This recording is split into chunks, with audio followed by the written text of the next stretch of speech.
This is the first video in a series on customer service, and I really want to just talk about why customer service is so important. As I travel around and go to different places and buy things and go to restaurants and go to shows and do the things that I like to do, what I find is that customer service is very rare today. Good customer service is very rare today. It really is something that's missing and something that people need to take more seriously as owners.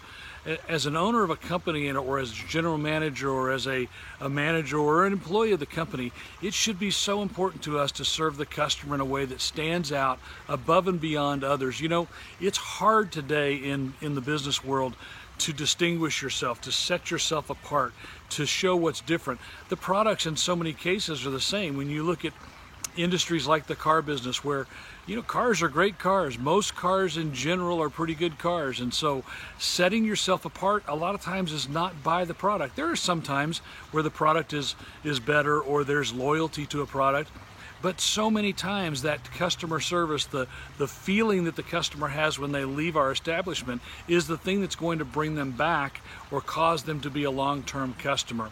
And we are so caught up in the speed and the quickness of getting something done, the instantaneousness, that sometimes we forget the customer service aspect, and that will turn around and bite us.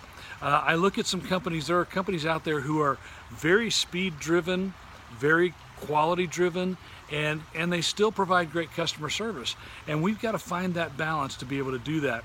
As you look at your company today, ask yourself the question, is it easy for the customer to buy from me?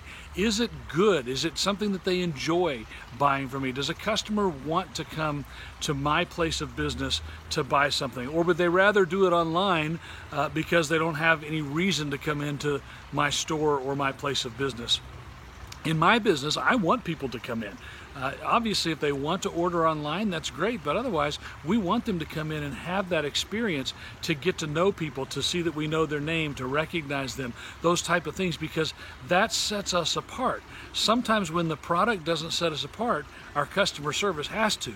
And it's so critical to look at those customer touch points and the things that the customer experiences when they come in through the customer's eyes and see if it's really something that is going to make them want to come back. I would challenge all of us as business people to look at our companies and say, how does the customer view it? How does it look through their eyes? When they walk in the door, how's the greeting? When they go to the bathroom, how does the bathroom look? When they buy the product, when they get the delivery, all those different things. I can tell you so many poor experiences that I've had in the last month with customer service. Large companies that you would think would be able to do this and do it right, that are really, the customer service has gone downhill. And you know what the number one excuse that I've heard is? COVID-19. Everybody blames COVID, and you know what? It might be because of COVID, but we've got to quit doing that. We have to stop blaming COVID and other things and say, okay, maybe COVID has caused this, but how do I fix it? I had someone tell me the other day, well, because of COVID, we just can't get good employees. Well, that's strange to me, because I went to one of their competitors and I had a totally opposite experience, and they have the same employee base. They have the same pool to get out of and to get employees out of, and they're getting better employees, so they're doing something different. It's a good excuse and it's a good reason for us, but it's not true and it's not the answer. If employees are hard to get, then as a business person, we need to find ways to work around that and to get good employees. If COVID has caused us problems, you again look at the auto industry, which I'm in, you look at the chip problem right now, that's a problem that's out of my control. So what do I do as a business to combat that and to still provide really good customer service? We've got to look at those ways to make customers happy and to satisfy them and to make them want to come back. I went to a drive-through restaurant the other day, fast food restaurant, and I had just a horrible experience. I was in line for a long time. I got home, the food was wrong, it was cold. I mean, all kinds of things that made it a really poor experience. And when I called and wanted to file my complaint or let them know what happened, and I even told them, I said, look, I'm not trying to get the money back. I just want you to know what happened so you can fix it, because it was a really bad customer experience. And the response on the other end was, I'll just give your money back.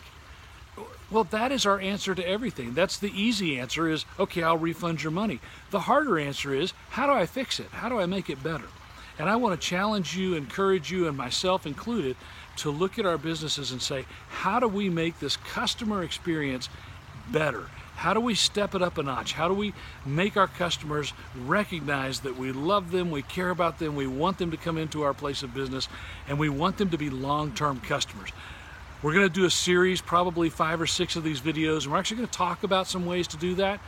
Today was just an intro to get us thinking about it, and I really encourage you to think about your company. And over the next 4 or 5 days, we'll talk about in depth some things we can actually do to change the customer experience in our companies. Have a great day.